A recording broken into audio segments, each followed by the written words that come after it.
Spatriots, how's everybody doing out there? Are we having a good Wednesday night? Are we ready to vibe out and have a good time?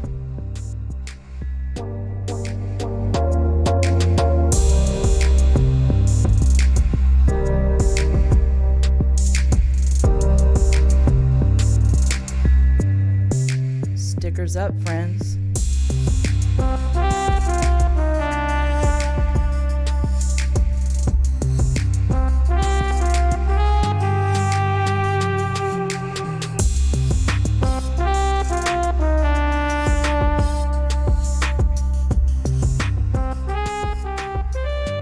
I see Suki in the house, Suiterbug, Mountain Dreams, Rob V, Divine Fractal, Woke One, LA Addicts, Fearless, Leyland, what's up fam? Biafofia, Troy Cooks. You ready to get this party started?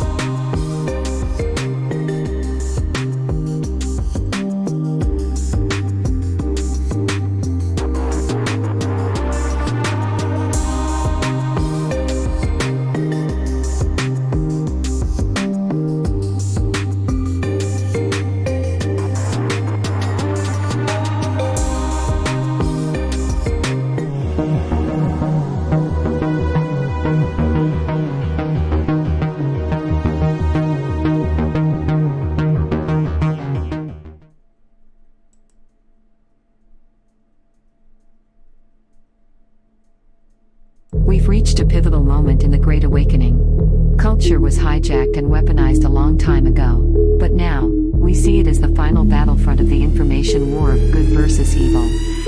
So, get in. We're hijacking it back for the cause. Here at RISE Attire, we spit on the garbage narratives of mainstream media propaganda. It's a means to an end for the agenda of the corporate elite globalist cabal. Welcome to Clown World. It's all a fake joke. But you're not. You are real. So, recognize us? We are RISE Attire and we've got the solution for all your based apparel needs. We do premium, top shelf, cut and sew apparel that's 100% made in America and 100% evil-free, guaranteed. Mimetic messaging and dope style will have you maneuvering through clowns with swagger in no time. Plant red pills in the minds of normies, attract more based people into your life, and give a big middle finger to the system. Go to riseattireusa.com now. Repping truth never looked so good.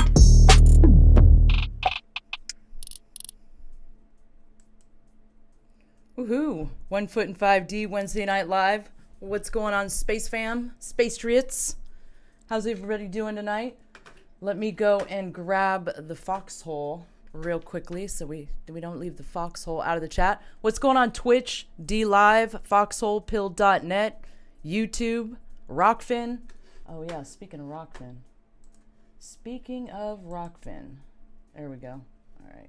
Just give me 1 second, friends. Yeah, I have an awesome guest with me on tonight, you guys. You were seeing his amazing commercial, dopest commercial in the game in the beginning. And that was also his music that we used in the intro. I have the wonderful RISE Attire on tonight. RISE is an artist. He's a producer, DJ, graphic artist. Did I say that? He's a brand developer. You saw a bit of his work just a second ago. I'm really excited to have him on with me tonight. Say hello, RISE Attire. Hey, yo, what's up, Alara? What's up, man? It's great to have you on. It's great to have you on. Yeah, it's great to be here. I caught your show last night. I'm still trying to grab the foxhole chat. I get distracted, squirrel, and I'm gone, you know? Yeah, I caught your show last night. It was so much fun. It was like part rave, part school, part like, just chill vibe. It was fantastic. I really enjoy that. So if you guys haven't checked out RISE Attire over on the Foxhole, I don't know, what other platforms are you on? Right now, we're just streaming from Foxhole and D Live, and we're content with that. Awesome. I mean, we're planning on branching out and getting on some other platforms as well, but we wanted to get everything ironed out first, and I think it's about that time though. Feeling good about the show last night. Glad you came through. It was definitely a fun time. I had a great time hanging out on your channel last night. It was awesome. So yeah, it's like a little variety show, Yeah, I loved it, and the stuff you were speaking on, just dropping all them truth bombs. What's going on, Leah Worth, Dodie Danny, Capable 8, Subpack Vet, Maxanon, Liberty Bells? Good to see you guys. All right, I finally got my Foxhole chat. So, Rise, how are you doing? How's your night going so far? Life is great. Good. Life is great. Good. It's unaffected by the madness. I keep a nice big spiritual shield between me and the world, and just live as comfy as I can, and it's going quite well. It's all about staying comfy, my friend. All about staying comfy. All right, before we kind of jump into it here, let me take care of a little bit of business. Thank the super chats from last show. So over on D Live, One Brad A, Honest Contest, Julie65, Aval on Quest, Antonio 71, Thumper Rose, Coys, Morning Flower, JP's Weirnick, Captain Mike, and from YouTube, Down the Stretch and Mark 222. Thank you so much for your support, guys. I really appreciate it. Let me see, and we'll go ahead and jump to a quick commercial before we go ahead and get into it. We're going to be going into some cool topics tonight, you guys. This gentleman has had some incredible experiences, and he will be sharing them with us tonight, so stay tuned. What up, fam? Alara of Sirius here with my co-host Loyal to the Foil, and we have a quick message for you. We do. We do. I got a box this week, Alara. Yeah? I got a box from BeardVet Coffee. This stuff is delicious. It is. Right? I got Range Rum here, and it smells like Jamaica. I got the Militia Maple. It tastes like Canada. Right? So, if you are trying to be just a little more masculine. I'm a little confused about something. All right. You have a beard on, but you're wearing pink lipstick. Can I not identify how I want? I mean, I guess you can. Sir, you can. Testosterone, what are you? I identify as a beard vet today. That's what I want to hear. Hey, man, those products came. I got to messing around, and here we are, Look at that. You wash up with that soap. You sprouted this manly beard. I look hot as a dude, though, right? I'm digging it. I'm digging it. Yeah. Right? Well, BeardVet's good. I mean, they're veteran owned and operated, which is nice. If you look, a portion of every purchase goes to their veteran run charity of the month. I mean, you can't beat that. And y'all get 10% off at checkout with promo code SFN. All the orders over $35 get free shipping anyway, so... Hey, you'll be supporting veterans, and you'll be supporting us. Now, that's called winning. Man, that's what we do around here. That's right. We win. Yeah. So, checkout is SFN. Code SFN gets you 10% off at checkout at BeardVet. If you're in need of some coffee, or some beard products for that matter, go and check them out and use code SFN there at checkout. So nice I hope you guys like that commercial, right? I'm super proud of it because I really went out there. You know what I mean? I went all in. And pulled out all the stops. That's right. I went all in. Mm-hmm. Thanks, Leland. I got some applause on D Live, so that's great. At least everybody's laughing on Foxhole, so we're winning. So, Rise, let's get into how you became. Like somebody commented earlier, they said your products are like the best quality. That's what I keep hearing. I'm gonna have to get me. You know what? I'm gonna have to get me a Methods Coffee and Chill shirt. I think I'm gonna have to do that. So I'll be doing that soon. I'll get to find out the quality of your stuff myself. But that's very encouraging to hear. Yeah, I'm gonna have to. Why not? I have to. So and so could you tell us how you got into being this branding with that whole situation, and how you got into this whole red pilling game and the whole movement, and all of us kind of break that down for us. T. Roy, thanks a lot. He says gas money, LOL. Thanks, T. Roy. Well, so my role in the red pilling movement, I guess, started started after Trump, came into the game in 2016, and I started paying attention to what he was doing. And like most people, I was a little skeptical at first, but he won me over pretty quick. And I was always, well, maybe not always, but I've been based for like a long time, since I was like, I don't know, 20 or something, and I'm 36. So can we define based for the noobs? Okay, just red pilled, Okay. grounded in your understanding of reality, how the way things work, power structures. It refers kind of more specifically to a certain more conservative mindset, I guess, that is very independent minded and pro freedom, pro liberty, understands the dangers of Marxism, and understands their enemy. And I was raised that way. Everything about that, it was just sort of in my blood, and it goes back generations. But my actual active role in the truth movement, I guess, started as a digital soldier, just when I found out about what was going on with the QAnon operation. Sorry. Whoops. The whoops. Whoopsie. I was like, no, I won't say it, Laura. Don't worry, I got this. I got this. I'm I'm a pro. What are you talking about? Yeah. In the first 5, just blows it. Yeah. It's cool. All right. Yeah. So you know what I'm talking about now, that thing. So in that operation, when I started paying attention to what was going on there, and I started seeing the signs and things started adding up, I realized that there was something real going on. And I became very it just changed the game for me, because I was like, holy shit, for the first time there's actually something being done about this, and for the longest time I'd felt that there was no hope. So I wasn't really paying that much attention, at least not in a way where I felt like I could do something to stop it, But once I caught whiff of the fact that we, may have had some serious backing in this fight, I was all in, and I was just looking to do whatever I could.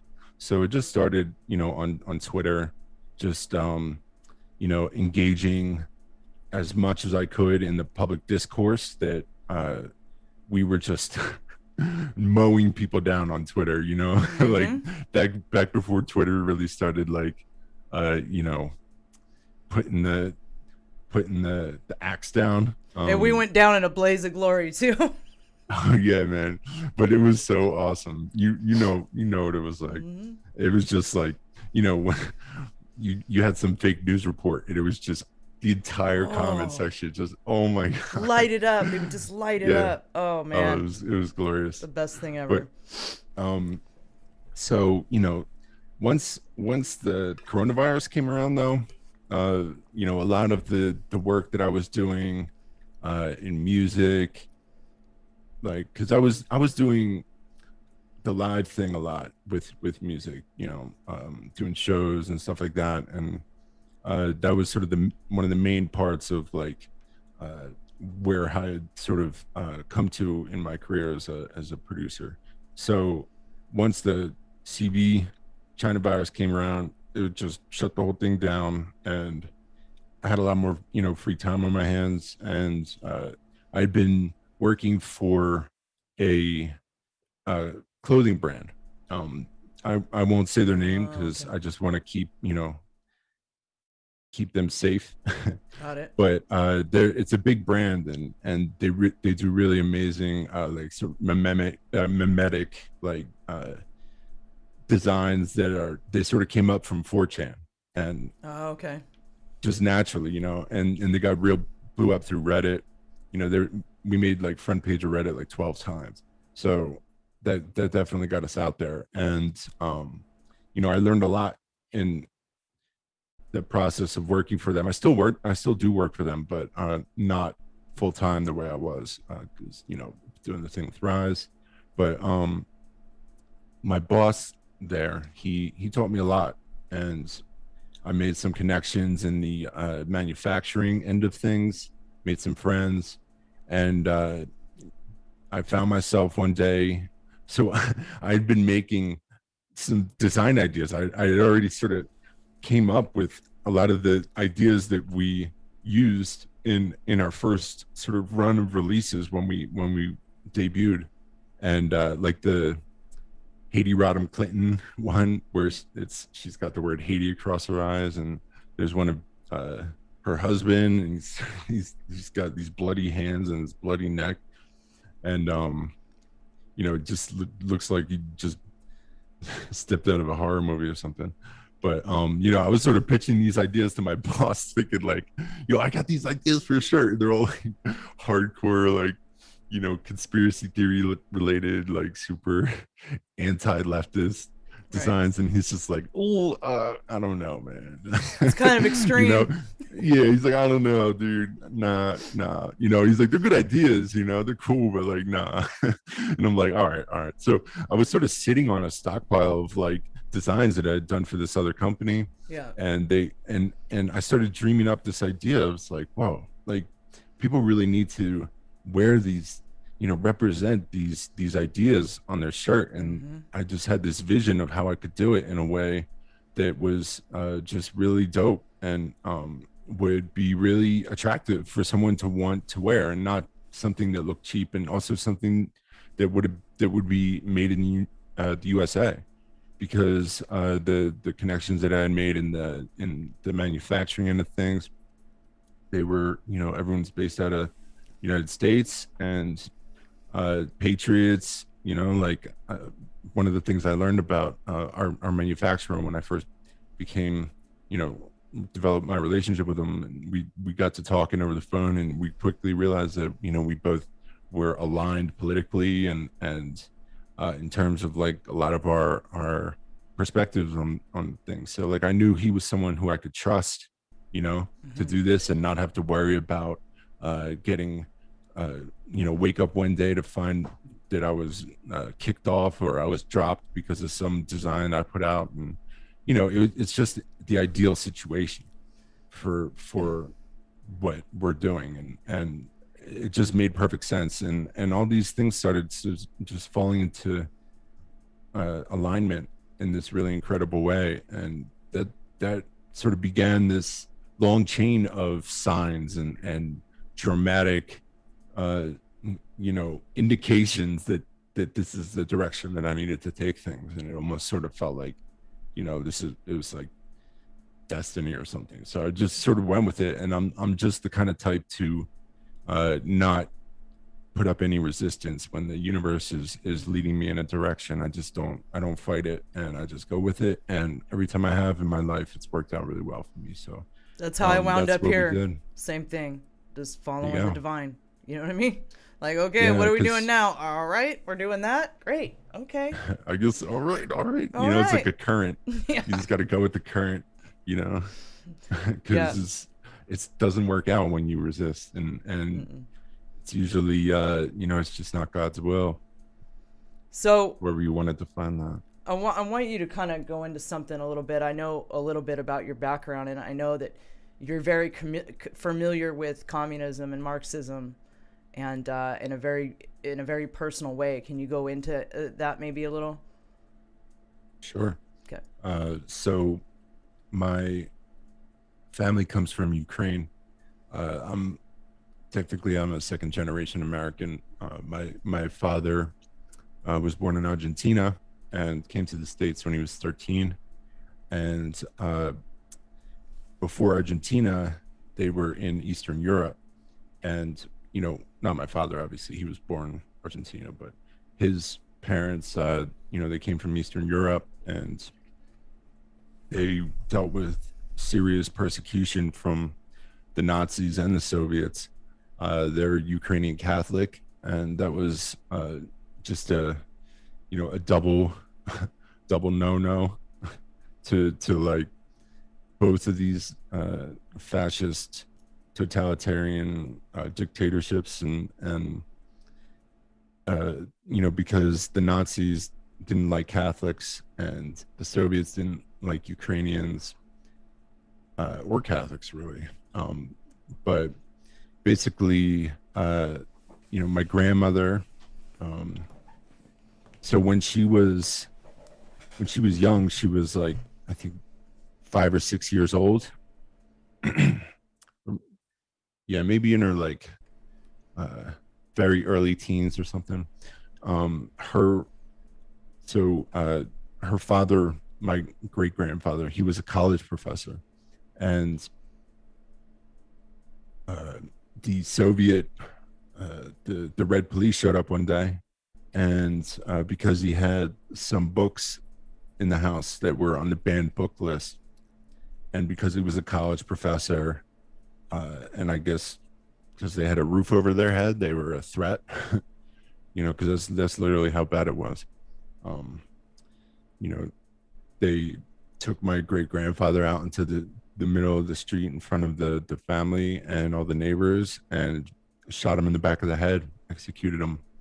And my grandmother, and not just that, they took all the books and they brought them in front of the house, and they put them in a pile, and they burned all the books. So, Wow. that's sort of where the trauma sort of began in the family lineage, that just really strengthened us in a really like serious way. Like when you're in those kinds of situations, it's like fight or die, and my family didn't die.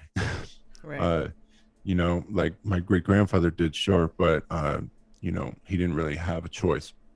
But my grandmother, it wasn't long before she found herself in working camps, and she was an incredible violinist. She was just an incredibly talented violinist, and she actually went on, when she made it back to the States, or when she made it to the States, she ended up being the concert master for a major symphony orchestra for like 25 years, and very accomplished. And so when she was young, she was still a very good violinist, and she managed to survive just because she was like playing violin for the guards at the camp, and they sort of developed an affinity for her, and a soft spot for her.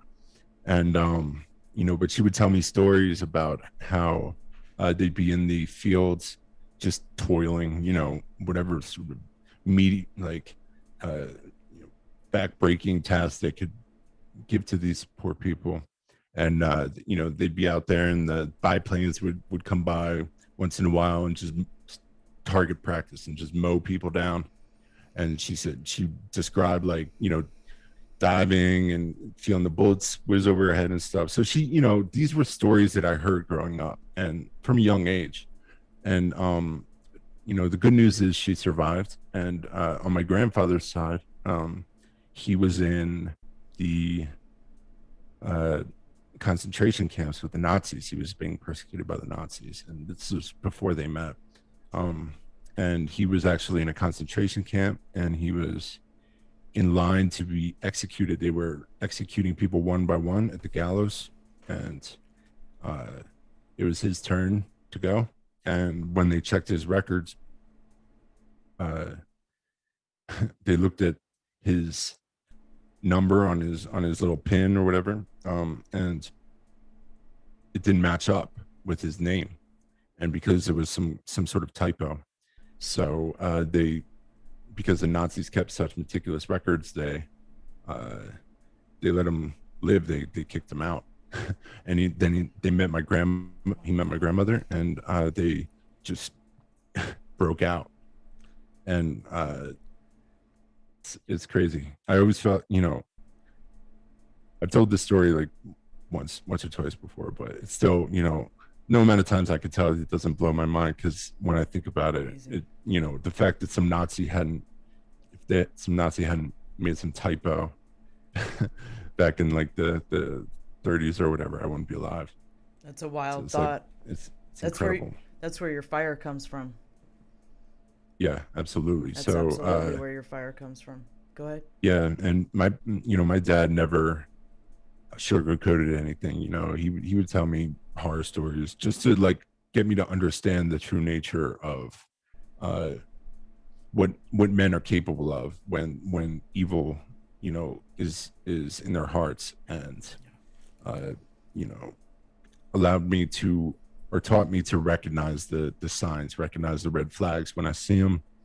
And because of that, I had my radar up from a young age, and I started noticing things were off, you know, even at a young age, just watching television and seeing the messages that were being transmitted to me. And I rejected it pretty early. Like I didn't get into, you know, the same kind of celebrity worship that other kids got into. And you know, I was always very put off by Hollywood and stuff like that. And, you know, I think. Sorry, go ahead. I was sort of rambling. I was just gonna ask you, how long have you been awake? Yeah, I guess that was sort of the question I was anticipating and sort of answering. Okay. In my rambles, but you know, it's hard to pinpoint the exact point, but you know, because it sort of started early, but I wasn't really awake. I didn't really understand, you know, how it really was set up, you know, until I read the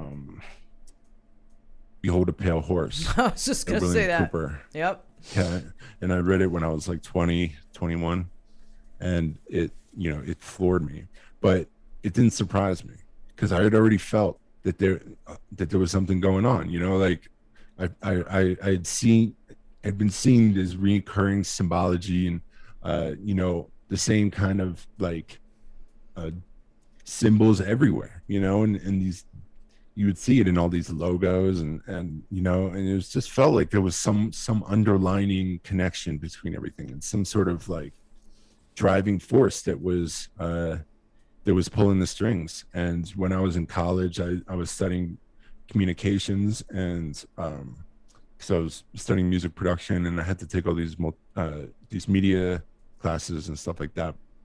And I was learning about the media and the way the media worked. And, that's when I really, you know, started connecting the dots. And you know, when you find out just how consolidated it is, you know, and how few people, you know, how much so few people own and run, you know, and just how corrupt it is, you know, and they're it's like they call the shots, you know, the FCC falls in line. It's like the opposite of the way that we're told it is, you know. And this was going back to like the Bush era, you know, because George Bush was in year 2 when I was in college. And, you know, I didn't go for Bush. I didn't go for Obama. You know, I was voting third party, you know, because I was just thinking like we needed some sort of third option. And, you know, basically going for anyone who was in a third party, like Ralph Nader and stuff like that, you know. But definitely by the time Obama was up for election, I was already like, nah, this dude's a communist. Like this dude is like, you know, in church with his family, you know, going to church, listening to this pastor talking about F America and mm-hmm. you know, saying all this stuff. And all these red flags were there. And I was, you know, sure enough, the man did some damage. But I first got that feeling with 9/11. It was like, It wasn't really anything I could put my finger on. It's just like I knew something wasn't right with the whole thing, and I was totally asleep then. But I just knew, I was like, nah, this is when I was just starting. I wouldn't even say I was just starting to kind of snap to like the world isn't the way that we're told it is, or whatever. Just had my first like inclination, other than maybe like the whole aliens topic, because I always knew there was aliens. I just didn't understand why we couldn't see them. Like every attempt we ever made to talk to them didn't work out. Like there's no signals, there's nothing out there. I was like, what? You know what I mean? How's the math work out on that? Like, you know, but totally. And right, and remember, and now and NASA in the 80s, you know what I mean? Remember the space shuttle launches, and all of a sudden they were, oh, nope, we're not doing that anymore. We're not going to space. I was like, We're not going to right? space. And then they turn NASA into like an organization designed to like raise awareness on like the accomplishments of Muslims. Like, come on. That's when like, you know, full clown world mode really kicked in. Remember, they were But, like, we you know, lost the technology. We can't go back to the moon. Oh, and we lost Yeah. the recordings too. We don't know. We can't Right. find them. We lost the file. I was like, okay. Right? Yeah. I mean, you know, I it's just like an insult to our intelligence. Mhm. You know, I always felt real insulted by the things that they were trying to pull, you know, because I was just like looking around like, is anyone else is anyone else seeing this? Like, is this real? Like, do they really think that we don't see this? Like, you know, and unfortunately half the time most people, they aren't seeing it, you know. But that's okay. You know, I think if everyone saw it, it wouldn't be what it is, because, you know, it takes a keen eye, it takes a you know, a certain type of person, and with a certain type of sets of experience, you know. And I think the other thing for me that played a big role in this whole thing was sort of the spiritual side of things, you know, because Yeah, let's go into that. yeah, I mean, that's sort of what rounded it all off for me, you know, where kept me balanced in a lot of ways, and gave me a certain hunger for knowledge in that area, and that began at an early age as well. I mean, I wasn't raised to be any one religion. My father is Ukrainian Catholic. My mother is Jewish.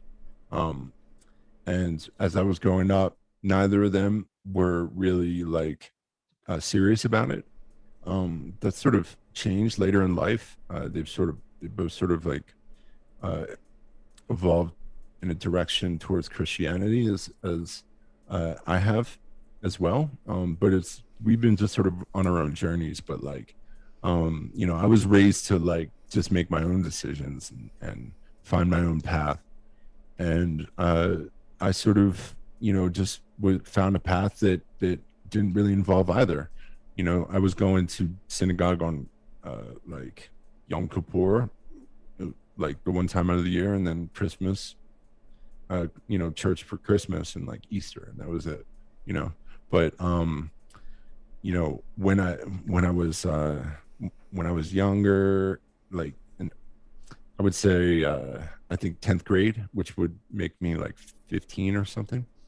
I had some experiences that changed my life, and split open my head like a watermelon.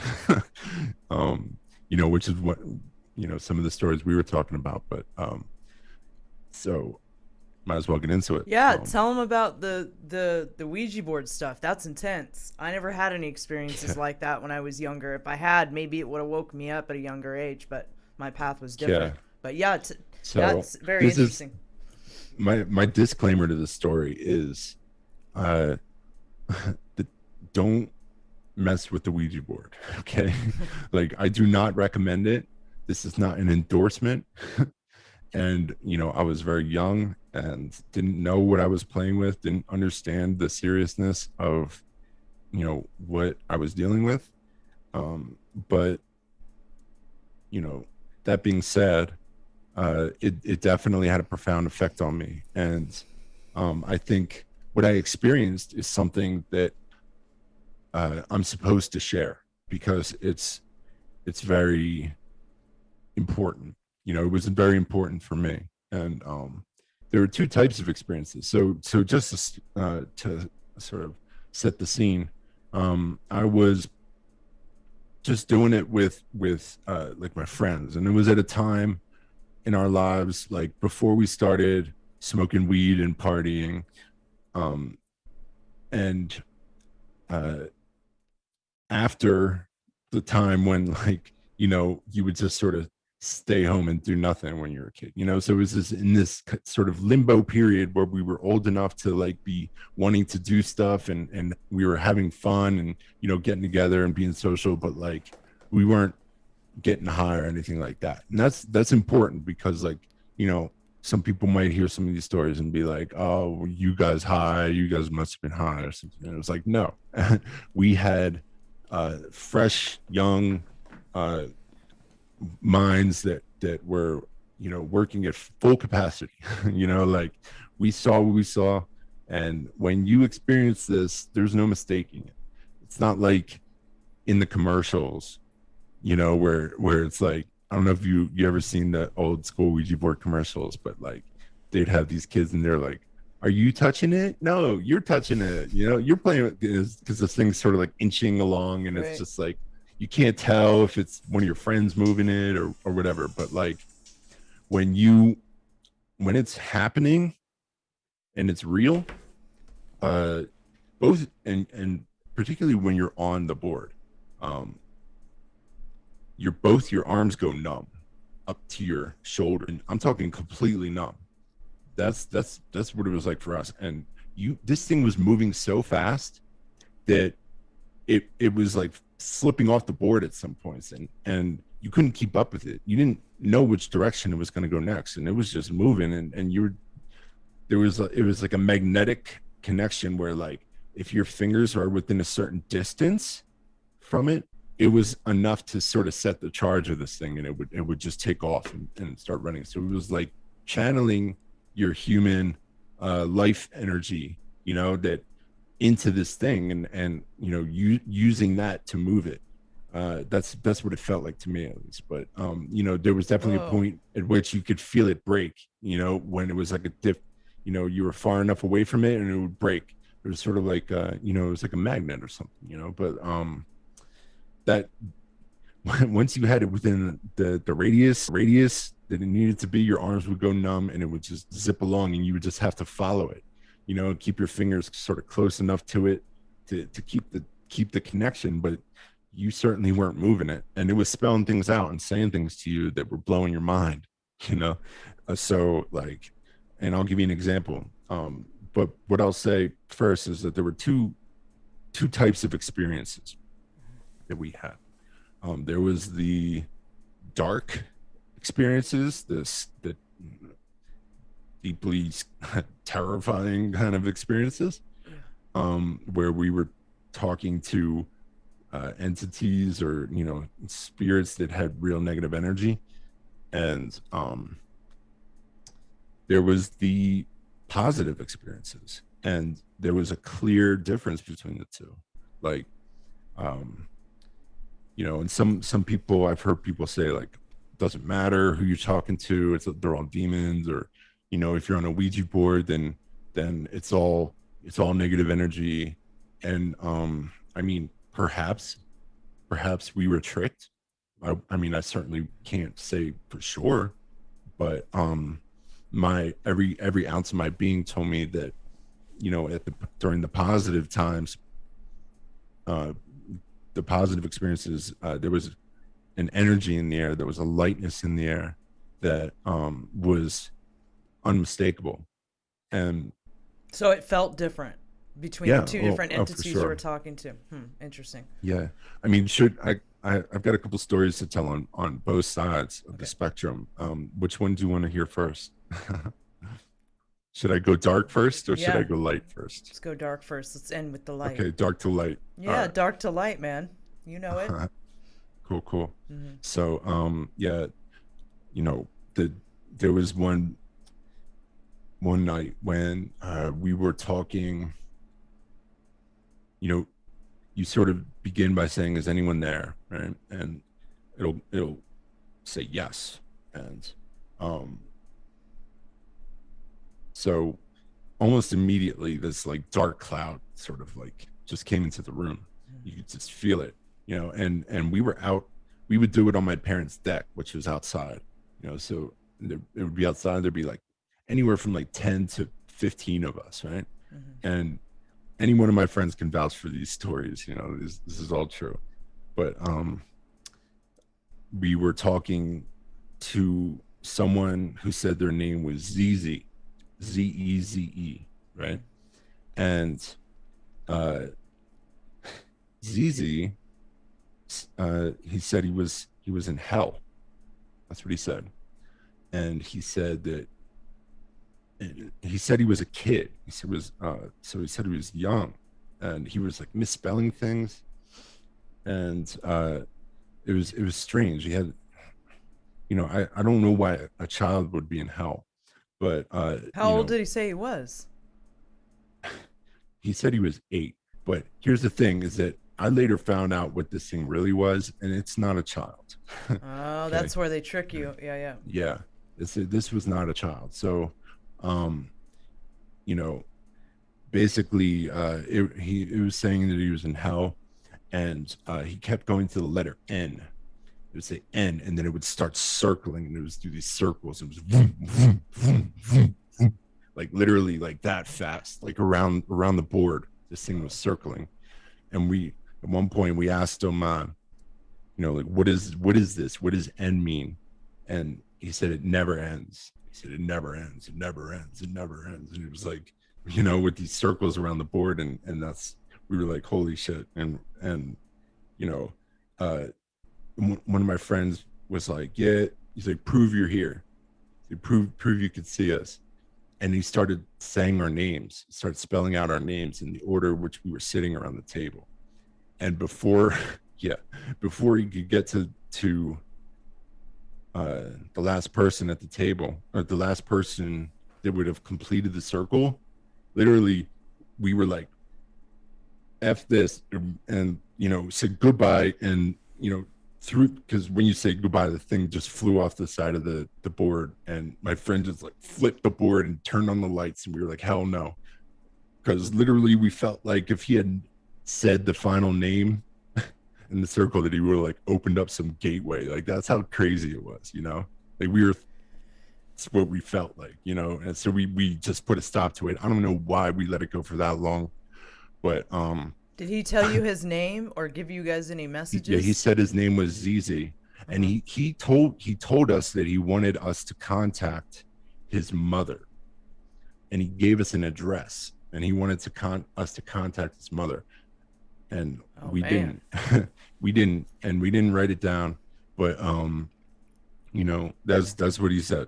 And he said his name was ZZ, and later on, like a couple years ago, it wasn't that long ago, it was kind of recent, I was online, and I was on this online magazine, and I forget what the name of the magazine is, but it's kind of like a phantasm kind of magazine, or one of these like alternate in alternate media magazines, right? So it had this article about Zozo the demon, Zozo, right? And it was a demon that goes to people on Ouija boards. I was like, oh my god, I almost my heart, I was like, holy shit. And it said in the article, it sometimes goes by Zozo, Zeze, Zaza, like, yeah. So I was like, oh my god, right? Yeah, so like I said, it's dark, it's scary, but so what about the one that at least allegedly was good, or made you feel like it might have been a good entity? So yeah, there was a clearly positive experience.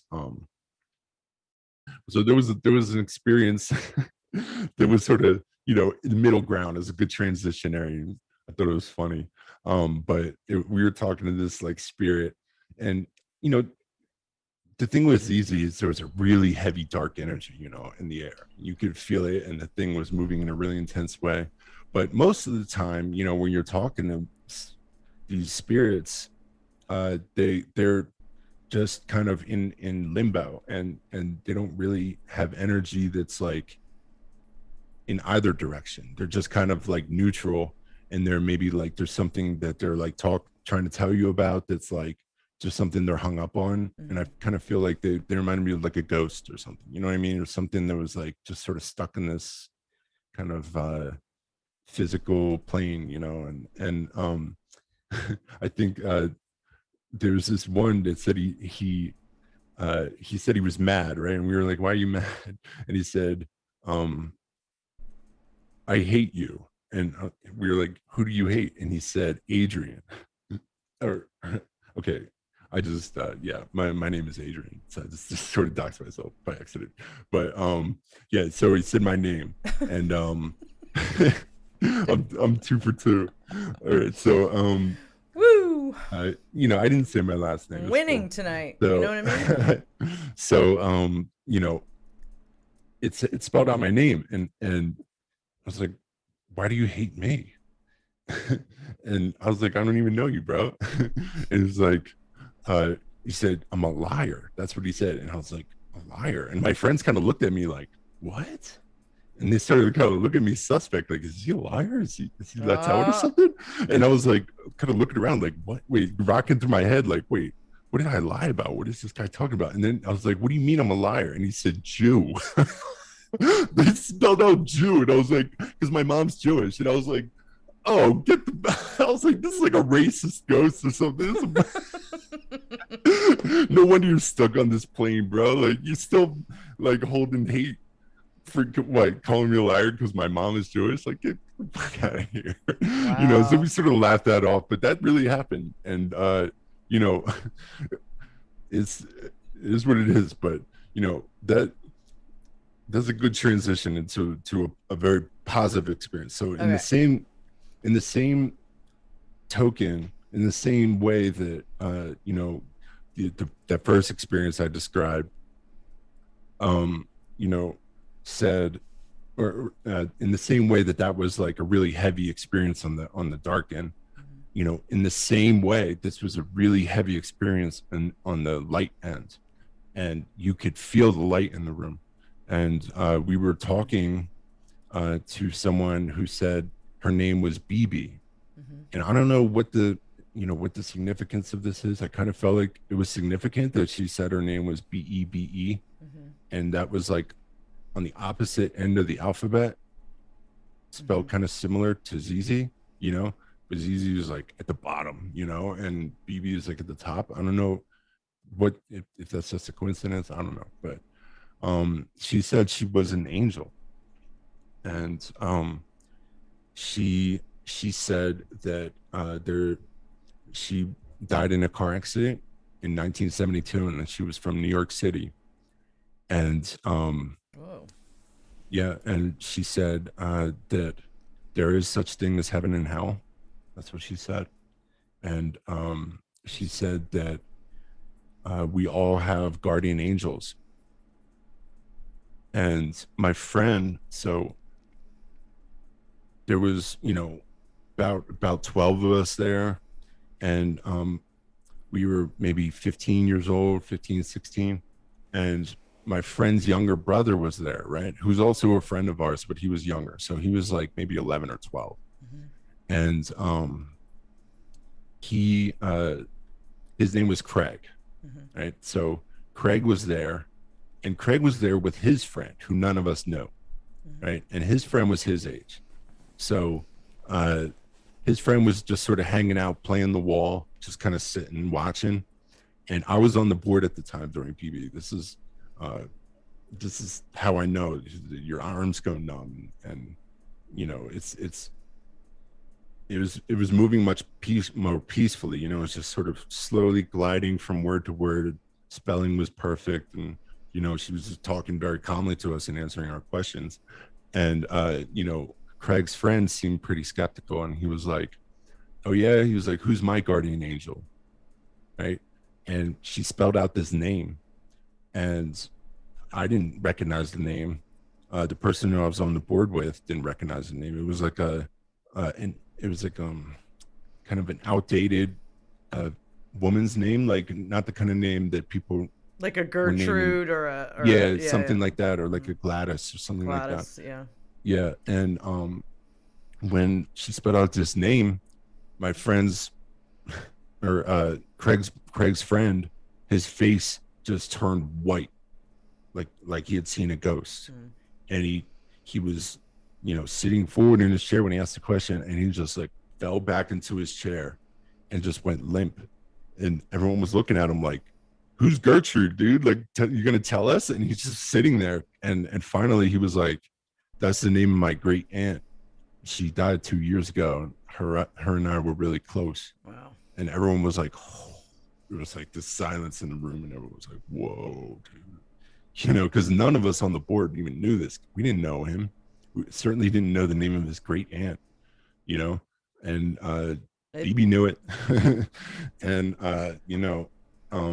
yeah, she said we all have guardian angels, and she said they watch over us and they protect us, and they're usually someone who you knew in life, and who you cared about, and someone cared about you. They have the ability to watch over you. I think these entities, once you leave the physical body, regardless of what dimension you're in, or if you're, of the light or not, I think they all have access to a certain level of information that's in the field, right? So they just know stuff. Like, whether they're benevolent or malevolent, they still have access to the same knowledge. I think that's why they can completely trick you. Because they can trick you with knowledge that's actually factual about who your real guides are and this and that. So that's interesting. Yeah, I mean, I think it sounds to me like she was just a ghost, but maybe more benevolent ghost. I don't know. What do you think? Well, I got the feeling that that she was sort of existing on a certain level of spiritual existence that most of us will experience. Right. I think if we're good people, if we have a good heart. She wasn't a saint in life. She just said she was just some woman from New York City who died in a car accident, but she said she was an angel. And whatever that means to you, I'm not claiming anything about these claims. I'm just telling you what they told me. Right. Not you specifically, Alara, but I'm speaking to the audience right now too. But you knew there was a metaphysical world at a young age then. Oh yeah. I mean, this was absolute proof to me. Right.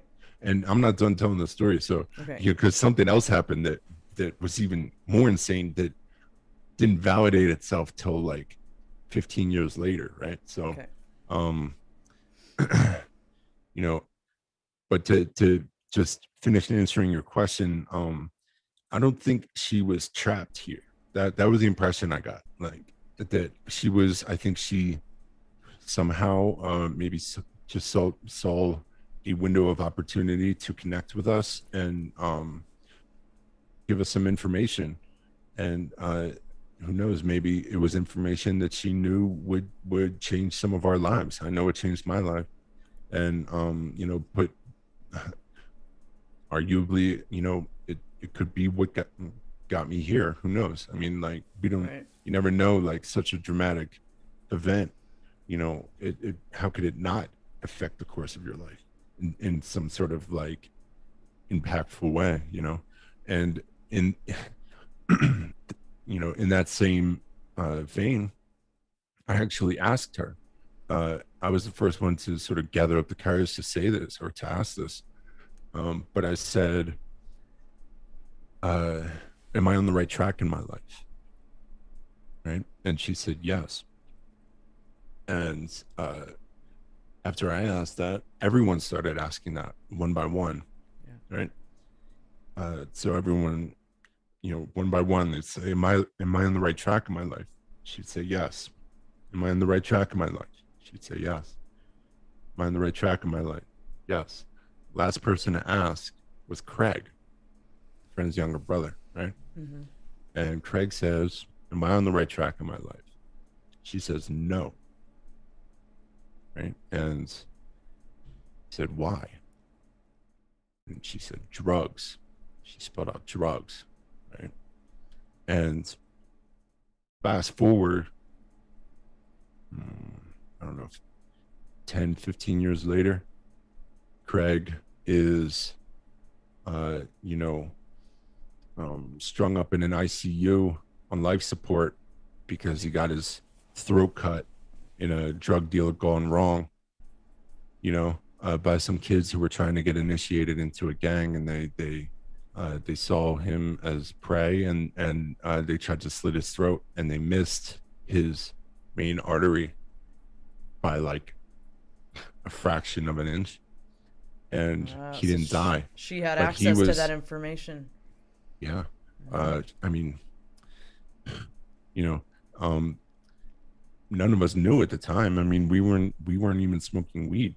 and Craig was 12, you know. Right. But she knew, and he was bad. He was, you know, a couple of my friends got into drugs, you know, but he was by far the worst one. You know, he showed up one day looking like the guy from The Wall with his eyebrows missing and his hair missing, and, you know, strung out, and just bad news, you know. But the good news is that I will, you know, end that story with is that Craig is doing great now. He's sober, he's married, he survived, thank God. That's wonderful. And he's in great shape. So he's never going back. But she warned us about him, or she warned him about himself. And we, Wow. you know, it didn't really add up until much later. But you know, it's still stuck with me. It had a profound impact. And what it taught me is that there is far more going on than what meets the eye. Mm-hmm. There's far more going on in this universe than we think it is, and certainly far more going on than what they tell us. Because if people knew that there was, you know, just underneath the veil, there was a whole universe of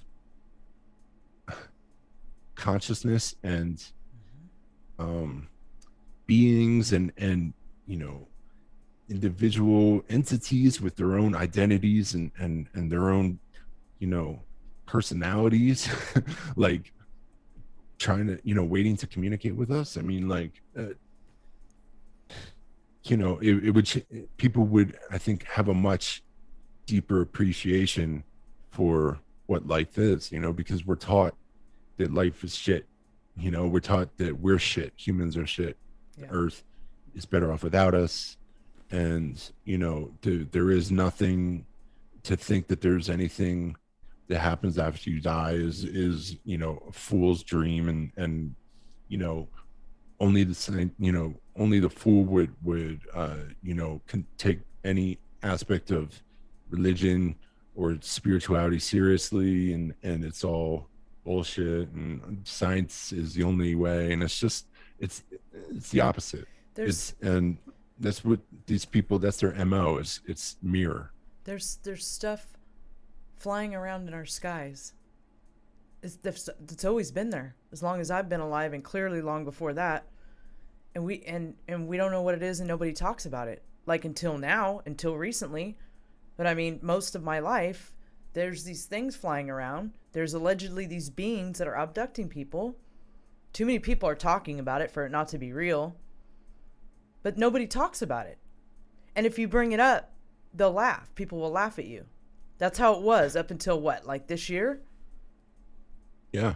And now all of a sudden it's acceptable to talk about it because, you know, Tucker Carlson acknowledged that, right. You know, some grainy ass video. It's a joke. Like, I think Something it's good that they're, you know, here. It's better than nothing, but like, right. Yeah, it's more insults to our intelligence. If you've been paying attention, if you have a mind of your own, if you're able to use your eyes and, you know, use your discernment and actually think for yourself. You know, when you do that, it doesn't take long for you to come across some real UFO footage that is undeniable. It doesn't take long for you to come across the fact that two football fields long spacecraft flew over Phoenix in 1997. Right?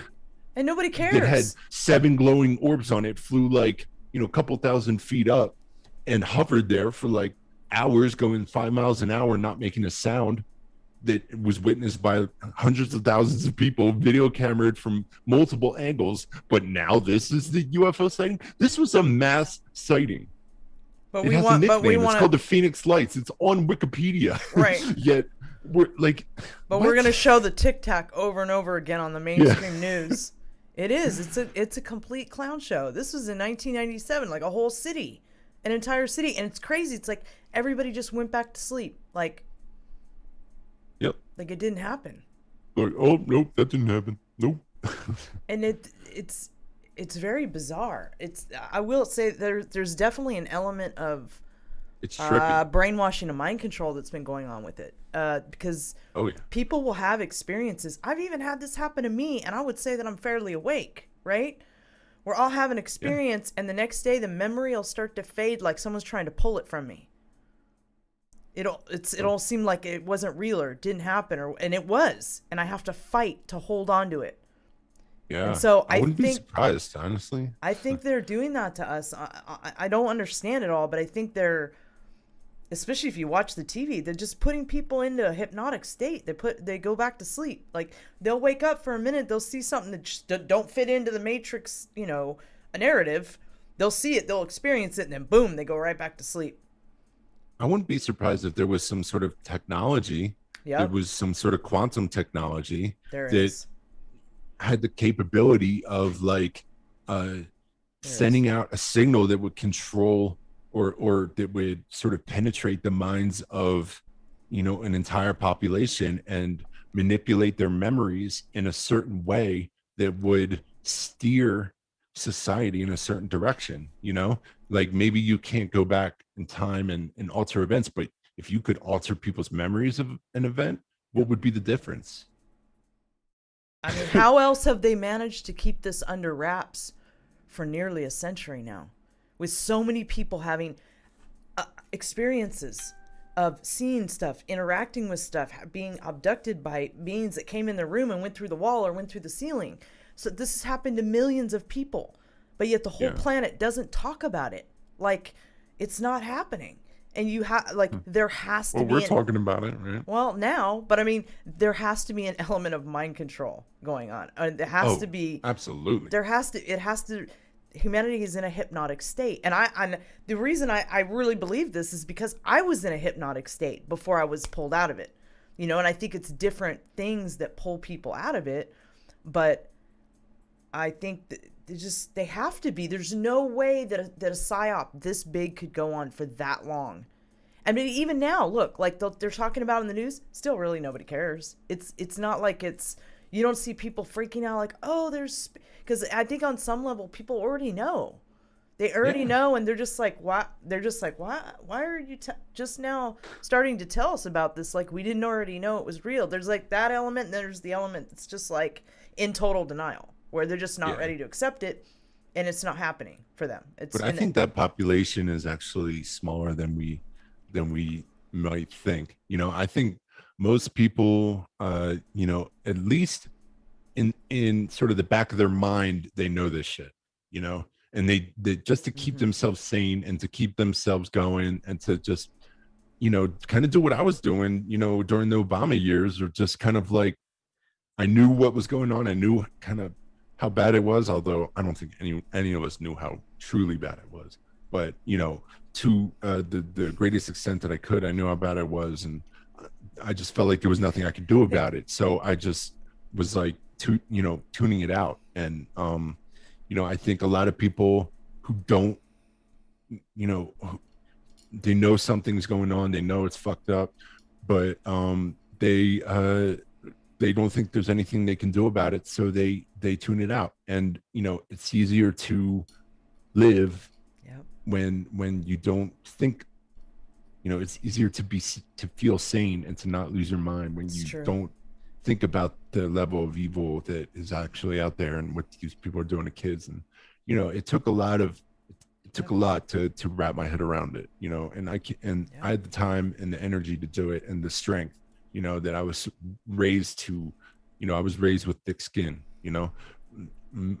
many people aren't so fortunate. So, I think deep in their heart, they know, but they just don't see any hope, or they don't see that there's any other way that's in any way attractive to them, and that's kind of what RISE Attire is about, is providing, representing the truth in a way that's attractive. they're not ready to deal with it till it's right in front of their face, is what I think.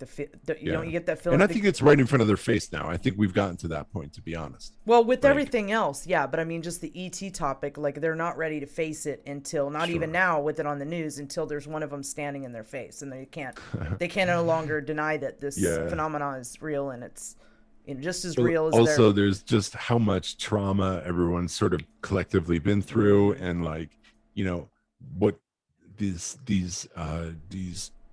just diabolical people have done to our way of life, you know, is just, it's so profound, and you know, it's so serious that most people are like, yeah, I get it, but I got more, you know, I got other things to worry about. I got to figure out how I'm going to make ends meet, you know what I mean? Like, and they just don't care, you know. But I think most people think it's a distraction, you know. That's sort of the general consensus I hear from normies. They're just like, yeah, it's a distraction, who cares, you know, at least not until they show us anything significant. I mean, what is this, you know, grainy footage? Like, you know, they still haven't come out and accepted. They're still like dancing around it and like entertain, you know, sort of, maybe this is aliens. Like, come on, can we just you know, first of all, this footage probably isn't even aliens. It's probably us, you know, advanced craft that's piloted by humans, that's, you know, probably like got an American flag on it, you know what I mean? Seriously. Made by Lockheed. Yeah totally. But the if you want to look at the, you know, if you want proof of the extraterrestrial presence, I mean, look no further than Phoenix Lights, or footage like the kind you sent me, the, you know, the East SETI footage. Holy shit. We should show everybody that footage real quick. Do it. Yeah, because it needs to get out. What a perfect transition. It needs to get out there, like, because the news is never going to play it. They don't want to talk about James's ranch. that's the last thing they want to talk about. Right. So we'll go ahead and play it, because this is pretty amazing, even for there, which a lot of that kind of stuff goes on there. It's constant there. But for this is a very blown away. This is a significant event even for there. So totally. I mean, this ship has got to be the size of I don't know, New York or like state. It's massive. All right, I'll show you guys right now. If you guys haven't seen the James Gilman Mothership video, it's pretty incredible. And what I think is one of the coolest things about it is you see all the little ships coming to check it out. You know what I mean? That's one of the coolest things about it. Like, you could look at it like if you're a sleeper and be like, oh, I don't know if that's a ship. And okay, but what about like the 9 things that come, like that come and start looking at the big thing? Like, it's just, anyway. So let me play it for you guys real quick.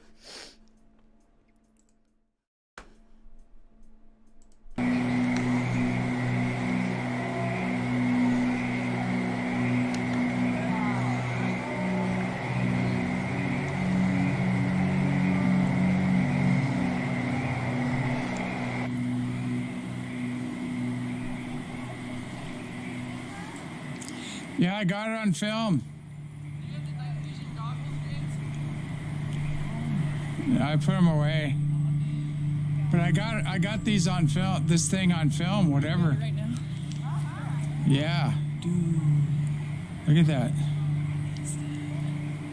I don't know, man. It looks like a massive mothership. That is rad. I don't think they're showing us the whole thing. That thing is massive. That is so cool. Yeah, and it came from the left by the moon.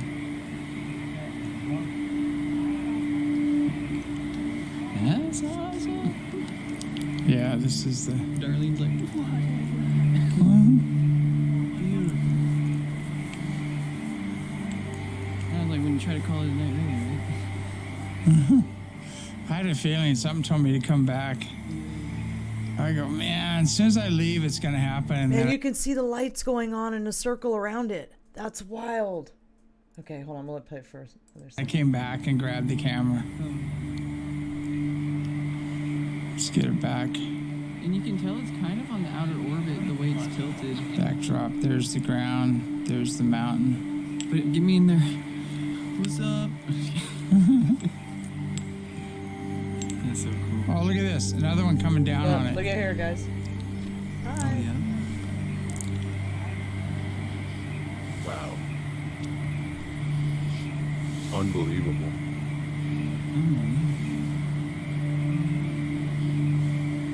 Here goes another one. Look at that. Look at the other one coming in on it. Oh, another one flashed in front of it. Everybody's coming to check this one Oh, out. remember the one that flew in that direction? It looks like that's where that one's going. Yeah. Almost. It's almost like 2 layers. There's 2 layers of it.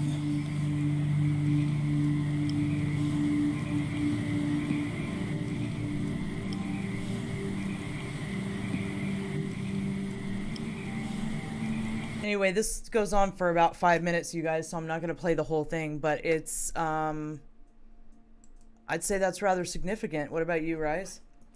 I think significant is an understatement. Right. I think that's profound. You know, Right. I think that's the kind of footage that if we didn't live in clown world Right? would be front page news across the world. I mean, that's a massive sighting, and it's easily verifiable. I mean, you know, like Yep. any professional who verifies UFO footage for a living, or any kind of footage for a living, would take one look at that and be like, "Yep, there's aliens. There's such thing as aliens." Joseph You know what I Yanni mean? said it's towing something. It is. If you look, there's some people that have zoomed in on it and looked now, and it's towing something. I don't know if that's like a spacecraft carrier or what that is, dude. Are you sure it's not the rest of the ship? It could be a, who knows, man. I Who wish knows, they'd let right? me come check it out. You know? Let me Right? come inspect it. You know what I mean? Local ship inspector. Right. Hey, want to see my You know what I badge? mean? Yeah. Right? Ship inspector. Sorry, guys, can't fly around these parts until get your ship inspected. Yeah, so we got speaking of clown world, we got these clowns on the news talking about we don't know what it is, and then they got Brock coming out with the yeah, I don't even want to go into him. And then, you know, we got stuff like this going on. Yeah, It's the been real going shit. on for years. Yeah, They don't want to totally. open the books on you know, all, if they wanted to have any sort of transparency or really discuss the topic, all you'd have to do is open the books on Roswell unredacted. Are they Right. going to do that? Are they still saying it's a weather balloon? Right, exactly. So Is that still their story? why don't you go to the places where contact is clearly happening and been documented over and over? Why don't you talk to some of the people who have actually had interactions with extraterrestrials? They don't. Yeah, are they still kooks? Right. You know, Are they all whacked Are out? they still nut jobs? Millions of people You know, are like, whacked come out. on. Mm-hmm. It's just more insults to our intelligence, you know. And frankly, Yep. I'm done with it. Yep. You know, these people can fuck off as far as I'm concerned. So excuse my language, but you know, I just don't care about them. I don't care about what they're trying to say. You know, none of it's worth a damn as far as I'm concerned. And I think a lot of people feel the same way. And I think that sentiment is growing. And you know, again, not to keep plugging the brand or anything, but just to tie it home, like that's what we're trying to do here is Right. to represent that new you know, way of thinking. Well, it's not necessarily new, but to many people it would be new, you know. Right. That sort of like real anti-establishment, you know, in the authentic sense, not this like establishment funded anti-establishment, Right. pseudo anti-establishment movement, you know, the real shit, like the real Shirt kind of memes. like, We've needed Yeah, shirt I mean- memes forever. I'm so glad somebody's doing it. I mean, yeah, and just, you know, representing yeah. truth and also, you know, just making these people out to be what they really are, which is clowns. Call them out. Call out the Yeah. clown world for what it is. They hate Carly. Why? Because she laughs at them. That's why. Exactly. They You took know, her that's the account best more thing you could times. do. Because all she does is laugh and troll. Yep. And they can't hate do that. anything about that. They hate that. They hate it. Because they have no sense of humor. because they're dead inside, you know, and they have no ability for self-reflection. They have like no you know, like they just take themselves way too seriously, you know. Yeah. So like, why should I the more you take yourself seriously, the less seriously I take you. You know, I feel like, you know, the smartest people, the best people, Yes. just they're carefree about themselves, they're carefree about life. Mhm. And you know, they know that this is all like a, you know, a sort of a cosmic comedy, you know, and it's like the more you can have fun with it, the just the better off you are, you know. And that's an asset, that's a weapon Yes. that we have in our arsenal that they could never have. It's escaped them, it's gone forever, right? And it's in our hands now, and we have found ourselves with this flaming sword that's like sword of a thousand truths, like, you know, that we could literally take these people down with. And that's you know, I'm gonna put everything I have into you know, helping to ensure that happens, because it's time to evolve. It's time to come into our own as a species, and, you know, grow up, because these people have been our parents forever, and they are evil step parents that no one asked for, Right. that are abusive, and, you know, are, you know, like just raping us on a daily basis. Yeah. And we need to cut all ties, and they need to be held accountable. Absolutely, 100%. So can I love what you're doing too. I absolutely love what you guys are doing. It's amazing, and it's so needed, and you're doing it well with good quality stuff and awesome stuff, and just you guys are doing a great job. Thank you so much. I think this is a good time to kind of segue into your UFO experiences, because you've had some significant, you've had a lot of significant experiences, not just with the paranormal, but also with the UFO phenomenon. So would you like to share some of that? Okay. Sure. Yeah. So there's one instance in particular that really stuck with me, and it happened when I was, it's hard to say exactly. I think I was like 28, 29 maybe.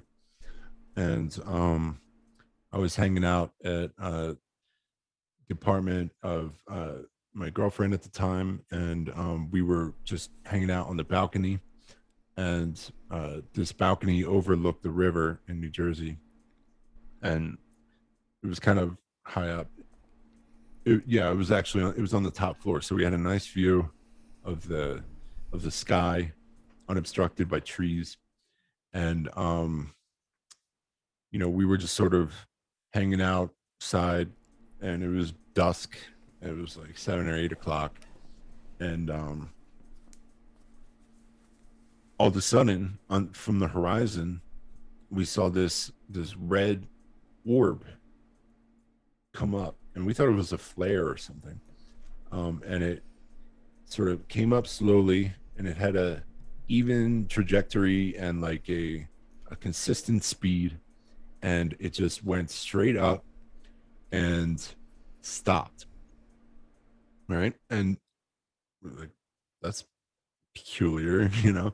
And then a second one came up, and the second one did the same thing and stopped right underneath the first one. And a third one came up and stopped right at the point where the three orbs formed a triangle. And the triangle started spinning, and it was just rotating in a very even fashion. And at that point, we looked at each other and we were like, is this a UFO? Is that what we're seeing right now? You know, because there was neither of us could think of any other explanation for what we were seeing. And all of a sudden, this thing shoots off, shoots off into the atmosphere. It just disappears in the distance. We were like, holy shit. Wow. Right. And all of a sudden, another orb comes up. Right. And next thing you know, this becomes a repeating pattern where it would be one orb after the other. They would form a triangle, they would rotate, and they would shoot off, right? And neither of us got footage of it because neither of us had a camera that could shoot in that light, that kind of lighting. It was in a year where, like, you know, cell phones weren't that great. It was, you know, I think, you know, she had a flip phone and like, I don't even think our phones were like fully charged, or there was a few reasons that we didn't get any footage of it, but we witnessed it for like 45 minutes, right? Yeah. And then it stopped. And it was like, well, as we were watching it, this calm sort of, you know, a wave of calm came over us, and we were just sort of being, it was like they were just putting on a show for us or something. And it was very tranquil and very surreal, you know, but neither of us felt threatened. Neither of us felt uncomfortable. It was very peaceful experience.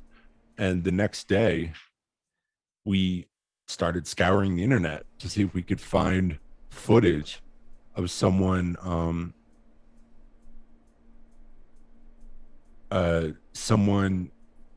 sorry, I just got distracted by a comment. Someone tagged me and said, can you change your screen from flashing, please? Sorry guys, that's just the looping video, so can't change it.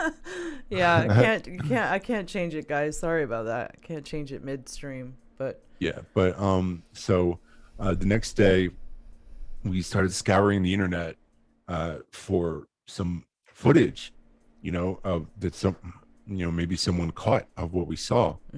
And sure enough, we searched for lights in the sky over South Jersey, and a video came up, and there it was. It was on YouTube, and someone caught it, and we were like, wow, this is it. This is what we saw, right? And it was incredible. You know, it was total like validation that we weren't crazy. It was from a different vantage point. Yeah. And here's the thing. The next day after that, I was like, man, I gotta go download this video before it gets deleted or something, right? So I go to look for the video, and because I remembered the profile of the person who posted the video, right? So I was searching for their profile, and it was gone. The profile got deleted. That validation was just for you. Yeah, I mean, you needed it. Perhaps. I mean, to be honest, I didn't need the validation because I know what I saw. It was like, you know, it was very clearly there. For me, it was more of a validation about what we're up against. You know, like the fact that they are searching that hard for this sort of evidence to prevent it from surfacing, where they would totally take down someone's profile, you know. And this wasn't some conspiracy theorist, you know, with a YouTube channel. This was just a regular person who was very active on YouTube, and they, you know, they had like videos of them playing the guitar, and like, you know, a couple thousand plays on some of these videos. You know, they had a YouTube channel, and it was sacrificed to the YouTube gods because of this video. and like, it blew my mind. Sacrifice like, wow, to the YouTube gods. That was great. Oh, you know, man. like, how did they even find this video? Like, they go around. Do they know there was an incident, so they start searching the same way we did? Like, maybe that's how. I don't know, but like, you know, all these questions started stirring in my mind of like, how did they even find this, and why would they risk exposure or you know,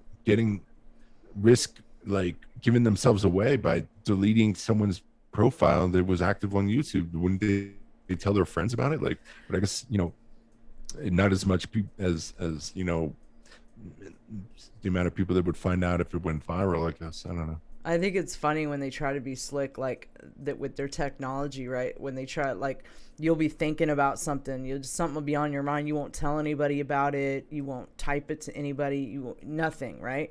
Nothing, something completely random. You'll just be thinking that you gotta do or whatever, and then some stuff will pop up into your email or on your Facebook or whatever that'll have that literal thing, offering you that literal thing you were just thinking about. Yeah. Have you noticed that? Yeah. Yeah, the smartphones are doing stuff that people just have no concept of yet. It's starting to drip out little by little in the science articles and stuff. Like, ooh, we think we might be able to do this pretty soon. By the time you hear that, they have been doing it for a minute. Yeah, that's their soft disclosure. Right. That's the way they roll now. It's like, oh, they're going to figure it out eventually. Teasing it. I better give up But something. like, you know, I think everyone's had that experience where they say something, you know, and like, I remember recently, me, I was hanging out with some friends and we were, I said this joke about like, you know, cause we were talking about going to festivals and like, you know, when some people go as a character. Yeah. And I was saying like, oh, I should go as like the spiritual gangster and just be like real thugged out, but like, be like trying to be like, open your third eye, bitch. you know, like we were joking about it, right? And I said spiritual gangster a few times, and then next thing I know, I go on to my phone, and it's trying to sell me this brand called Spiritual Gangster on Instagram. Oh, that's I'm like, great. I was like, wow, like, That's wow, funny. they are really listening. Like, but you know, at the end of the day, it's like, they're just trying to sell us shit most of the time, you know. it's like, I worry about what they're, you know, when they're listening to people who they're threatened by, you know what I mean? Yeah. Like people like us, I think, you know, obviously if they are, you know, DDoSing Foxhole, you know, like, then they got Speaking their eyes of, on us. Yeah. Foxhole was down half the show. Yeah, Foxhole was down. Yep. But it's back up. We see you, Foxhole. Just bear Fighting with a good us. fight. Everybody Fighting a on good Foxhole's fight. a G like that. They know what's up. They're like, oh, just Yep. reload it, come back. And they don't give up either. They'll be back. They'll And go to Grammys. D-Live for a minute. They'll come back, right? They're just like, they're in it for the long haul, as long as it takes to get things running smoothly, and they know what people are up against with that. They know. Yeah, they know about them Grammys. That Grammy life. They know all about it. And Yep. they're committed. They're committed to the cause. You know what I mean? Yeah, So- that's real soldiers right there. Absolutely. Some real soldiers over there on Foxhole.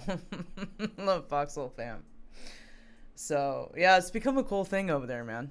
It really has. It's taken on like an entire life of its own. Like, it's just, I don't know. Yeah, people got like terminology and stuff, you know. Fox hopping. That's how you know. Mhm. Yep. And you know, that's why we were like, you know, we gotta do our part and contribute to the cause for Foxhole. So that's, you know, we've been running the merch for Foxhole and you know, it's just something we're really glad to do. It's not something that we normally do because we're not really trying to be like a merch for hire business, you know. And Foxhole, Methods, or Red Pill, none of them came to us, you know. We came to them.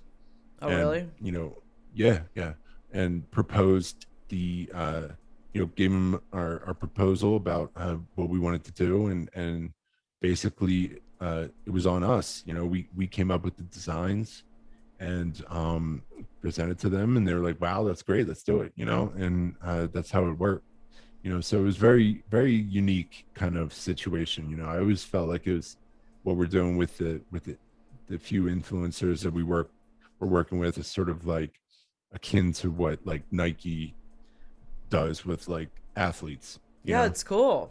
I mean, it's like between that and the whole, you know, somebody brought up earlier, I think it was Maxenon or somebody brought up the whole cult meetings over there. It's really like a, I don't know, it's just, I don't know, it's cool. You combine it all together, it's just cool. I mean, every way that you could take that twisted narrative and that sick stuff that they're trying to do to us and getting rid of us and taking us down and trying to make it so we can't make a living and da da da.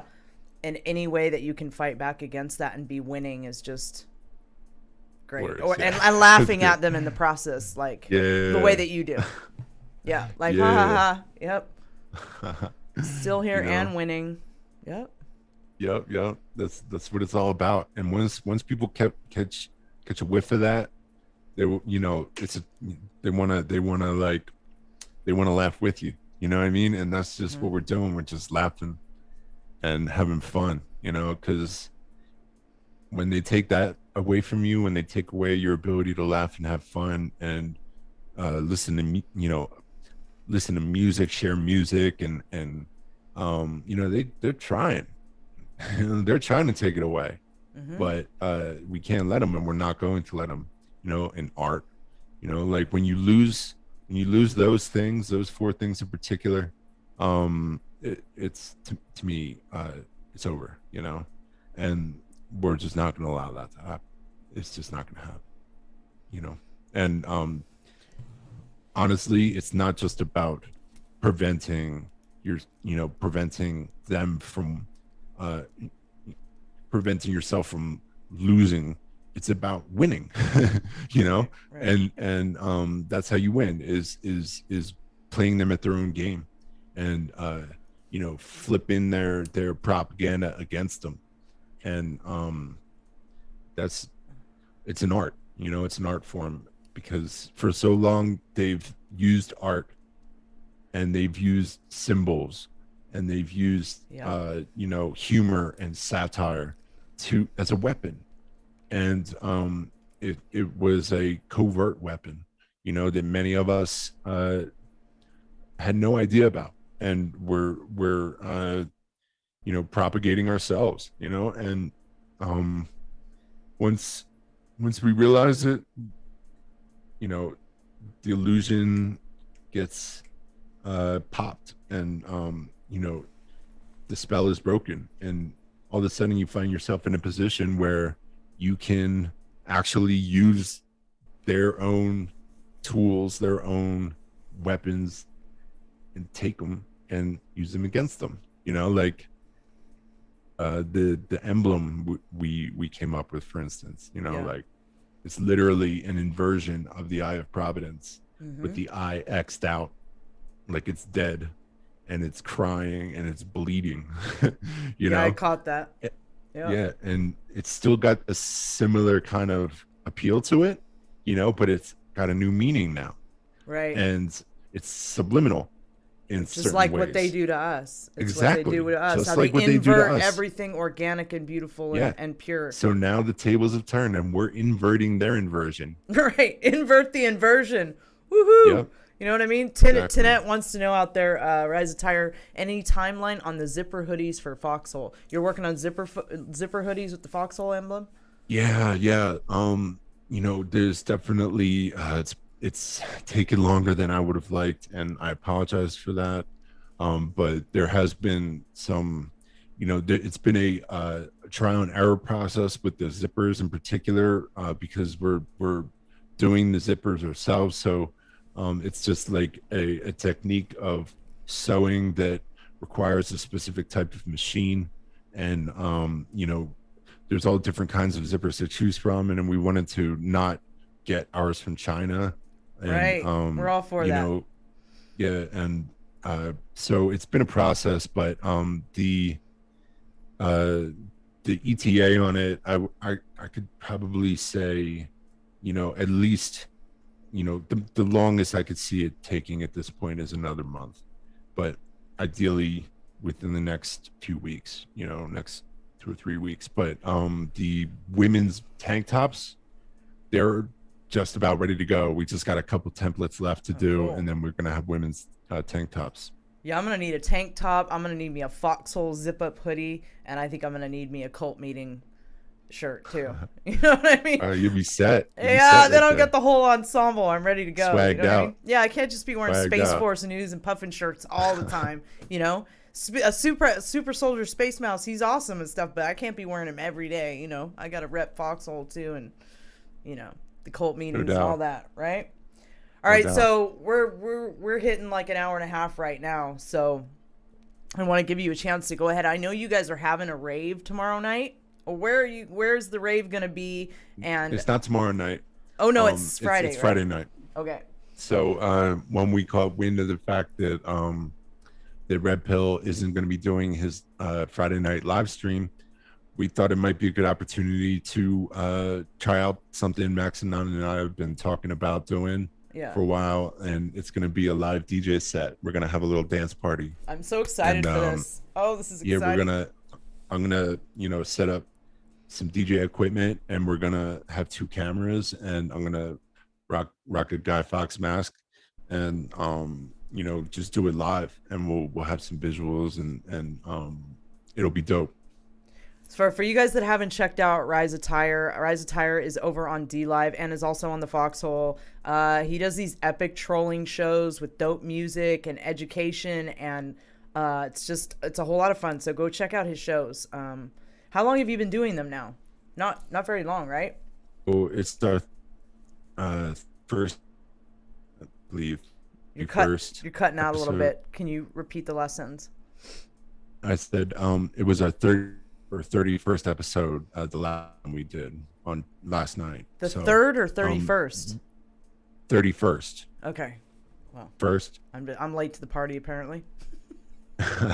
Yeah, but we started doing it like I think January 31st was our first one. Yeah. So we've been doing like 2 weeks since, and it's great.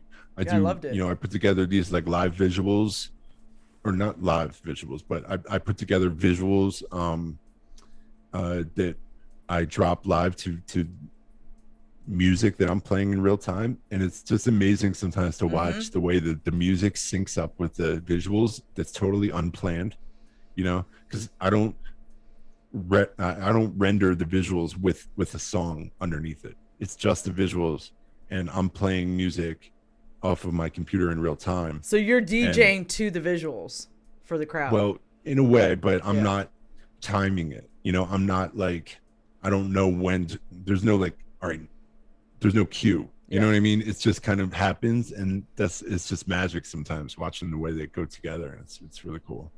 Okay, that's so sort of like at the point in the show when we're ready to just kind of vibe out, and we do that once the show, and the visuals have been different every time. I've been able to, I like digging into old archive footage and finding like cheesy, like 3D animation from like when like in the 90s and stuff, but like there's some cool stuff out there, so I've been sort of like turning those into visuals, and it's fun. Low Country says RISE Attire, is it 3D light mapping?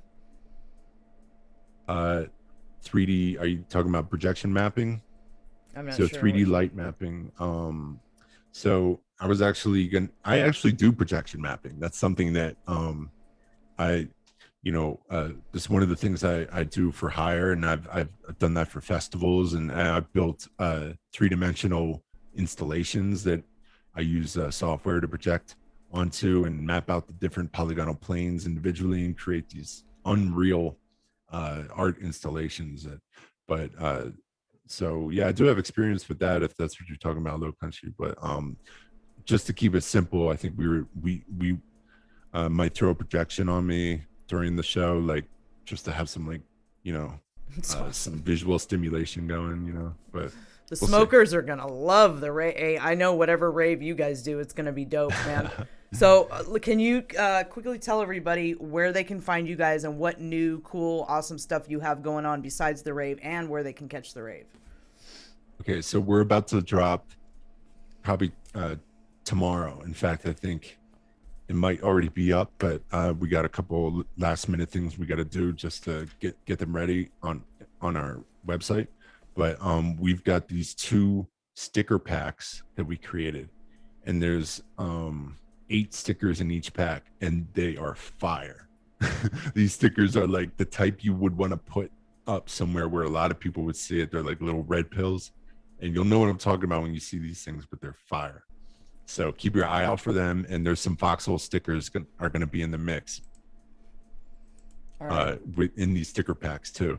So that's got that's our next release we're about to drop, and you know, you can you know, I'm gonna drop the chest right now, just so you guys know over there on D Live. Go ahead. yeah, so you know, check us out on RiseAttireUSA.com, and you know, we're on Gab at gab.com/RiseAttire, and we're on Instagram, which is like the only actual, you know, the old world, the old guard platforms that we're on. But you know, we also have a link tree which you can you know, find all of our links at. But definitely follow us on D Live, and you know, check out the live stream that we're doing. Max and I put a lot of work into it, and we're really proud of it. And there's much more to come, because we're just a bottomless pit of ideas. Good stuff. Yeah, I love what you guys are doing. I think it's wonderful, and I hope many more wonderful things are to come. And I really appreciate what you guys are doing.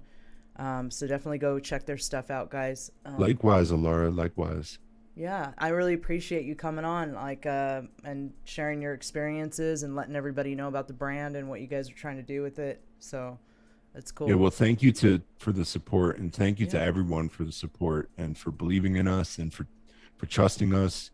You know, I know that sometimes it might seem like, you know, I've seen people like question whether or not we're like some corporate operation because of the level of quality of some of the stuff we do. But like, you know, I assure you, it's just a small group of artists and patriots who are just putting our talents to good use.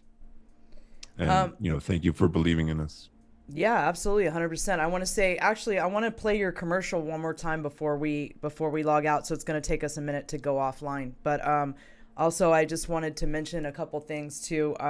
So White Hat is having a stream on Monday at 9 p.m. Eastern. If for those that are in generally speaking, those that hang out on my channel are, for you, those of you that are into UFOs and disclosure, you are not going to want to miss White Hat stream on Monday, 9 o'clock p.m. Eastern. And if somebody has maybe a link to White Hat's D Live account and his YouTube, if you could drop that in the chat, that would be awesome. Thank you so much. Let's see, what else? As far as my next shows, there is no Conspiracy Couch this week. The next show will be Space Force News on Sunday night, 6 p.m. Pacific, 9 p.m. Eastern. And other than that, I've got some announcements to make soon, but not quite yet. There'll be a few changes like I've been telling you guys about, but Wednesday night live will still be going on here for a little bit, and then there's going to be a little bit of changes. But don't worry, Space Force News isn't going anywhere, and neither is Conspiracy Couch. And in fact, Conspiracy Couch might even pick up and become a more frequent thing. So it's all positive stuff. And to kind of keep up to date with what's going on and with different shows and whatnot, please go and follow my Telegram channel. I am on other social media, but not very much, not the way that I am on Telegram. So yeah, Alara of Sirius Telegram channel. It is listed in the description below on YouTube. Other than that, yeah, I think we should hit it one more time, play your commercial to sign us out, and then I'll close us. And yeah, thanks again for coming on, Rise. And thanks to all my mods for being so awesome. You guys are amazing, and I really appreciate you. Yeah, thank you so much for having me. Yeah, awesome. All right, let's hit it. I gotta have you on one time. Yeah, for sure. Anytime. All right, go to commercial. Good night, Space Patriots. Peace. Oops, What wrong up, fam? commercial. We've reached a pivotal moment in the Great Awakening. Culture was hijacked and weaponized a long time ago, but now, we see it as the final battlefront of the information war of good versus evil. So, get in. We're hijacking it back for the cause. Here at RISE Attire, we spit on the garbage narratives of mainstream media propaganda. It's a means to an end for the agenda of the corporate elite globalist cabal. Welcome to Clown World. It's all a fake joke. But you're not. You are real. So, recognize us? We are RISE Attire and we've got the solution for all your based apparel needs. We do premium, top shelf, cut and sew apparel that's 100% made in America and 100% evil-free, guaranteed. Mimetic messaging and dope style will have you maneuvering through clowns with swagger in no time. Plant red pills in the minds of normies, attract more based people into your life, and give a big middle finger to the system. Go to riseattireusa.com now. Repping truth never looked so good.